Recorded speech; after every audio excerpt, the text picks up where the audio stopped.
তাওহীদি media, বিশুদ্ধ ইসলামের পথে। কোরবানির সম্বন্ধে আমাদের বাড়িতে একটি ছাগলের বয়স 14 মাস পেরিয়ে গেছে, অথচ দাঁত ভাঙেনি, মানে দুধের দাঁত ভাঙেনি। তাহলে কি তার কোরবানি দেওয়া যাবে কি?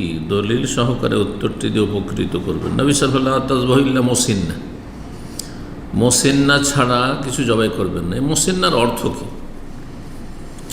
অনেক আহলে হাদিস ওলামারা বলছেন মোসিন্না মানে দাঁতা, দাঁতা হইতে হবে। তো যারা বলছেন দাঁতাই হইতে হবে তাদের মতে হবে না, যদিও 14 মাস বয়স হয়ে গেছে কিন্তু দাঁতে নেই।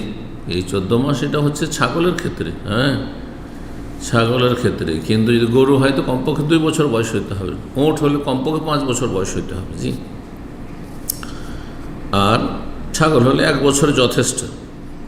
অধিকাংশ আমাদের কাছে লা তাজবা ইল্লা মুসিন্না মানে 1 বছরের, 1 বছর বয়স হলে দেওয়া যাবে। কিন্তু কেনা ছাগল সম্পর্কে তো আমার জানা নেই, যে বিক্রি করছে সে তো মিথ্যা কথা বলতে পারে, কারণ কোরবানির যখন সিজন তখন বেশি মূল্য পাবে, লাভবান হবে, সে মিথ্যা বলবে। আজকাল অধিকাংশ লোক অসৎ, আল্লাহ পরকাল কিছু চিন্তা নেই, পয়সা হলেই হল।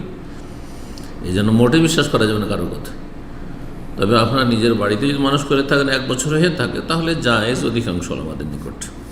দাঁতা হলে এটি অধিক সতর্কতা, আপনি তাহলে নিশ্চিত। জি, বিষয়টিতে দ্বিমত রয়েছে। আবার বলছি, সতর্কতামূলক দাঁতা বা দাঁত ভেঙেছে, দুধা দাঁত ভেঙেছে আর তারপরে দাঁত গজাচ্ছে, খাবারের দাঁত, এইরকম হলে তখন দেবেন আপনি।